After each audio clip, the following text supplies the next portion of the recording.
Hey, welcome. Today, we're diving into a really big idea from Christian teachings. What does it actually mean to be all in on your faith? We're going to unpack this concept of discipleship, and not just as a casual hobby, but as a path that, well, asks for everything. So before we get into the specifics, let me just ask you this. Think about something you're incredibly passionate about. Maybe it's a cause, a big life goal, or even a person. What would you be willing to give up for it? That core idea of trading something for a greater purpose is exactly what we're going to explore today. All right, here's our game plan. First, we'll look at why this is such a serious commitment. Then, we're going to decode that powerful symbol of the cross. After that, we'll see a real-life example from history. Then, pull that idea into our world today. And finally, talk about what it could mean for you day to day. All right, let's jump in. Okay, first up, we've got to get our heads around the level of commitment we're talking about here. The main point is, this isn't something you just kind of do on the side. It's framed as a really demanding path, one that requires you to make a very real, very deliberate choice. So right out of the gate, we see that this journey has a price tag. And look at those words: commitment, surrender, and personal cost. This really sets the stage for our whole conversation. The idea that to gain something of deep spiritual value, you have to be ready to let go of something else.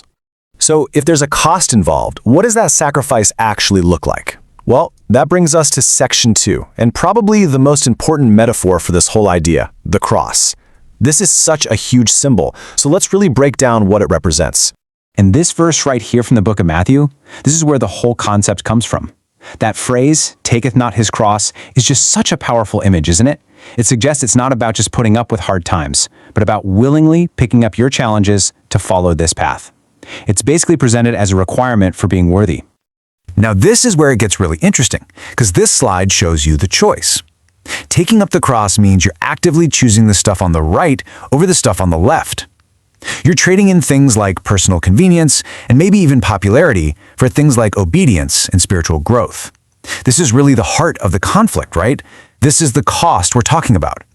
So if you put all that together, you get a pretty clear definition of what we're talking about. Discipleship is a journey of sacrifice.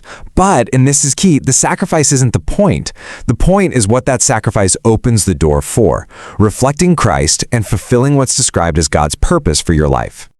Okay, but all this can feel a bit abstract, right? So what does it actually look like in a person's life? Well, the source material gives us this incredible historical example of someone who supposedly lived this out to the fullest. And that figure is the Apostle Paul. His story is what takes this idea of cost from something you just think about and turns it into something real and tangible. It shows us what this looked like for one of the earliest followers. And wow, when you see it listed like this, you really get it. The cost was incredibly high. We're talking imprisonment, physical beatings, being rejected by his own people.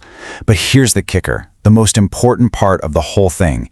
Even with all that, he remained steadfast in his mission. That endurance, that grit, is presented as the ultimate sign of true discipleship. Okay, so that was almost 2,000 years ago. What on earth could this cost possibly look like in the 21st century? Our next section tries to bridge that gap, connecting this ancient idea to the challenges people of faith might face right now. The thinking is that even though the challenges look way different today, they still fit into about 3 main buckets. You've got spiritual challenges, things like doubt or feeling distant. Then there are social challenges like maybe feeling misunderstood or even ridiculed for your beliefs.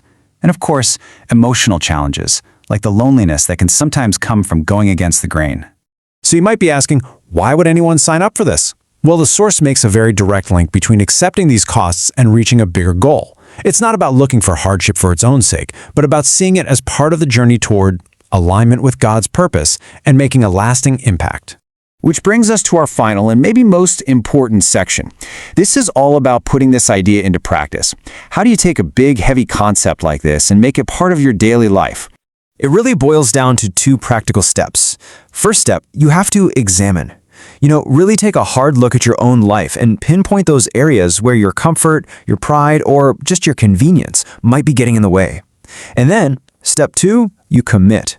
You make a conscious choice to say, okay, I'm willing to face these things, and I'm going to do it with faith and courage. And that leaves us with this one last question to chew on. It really takes this whole idea we've been talking about and brings it right back to you. No matter what you believe, it's a powerful question for any part of your life. What comfort are you willing to trade for purpose?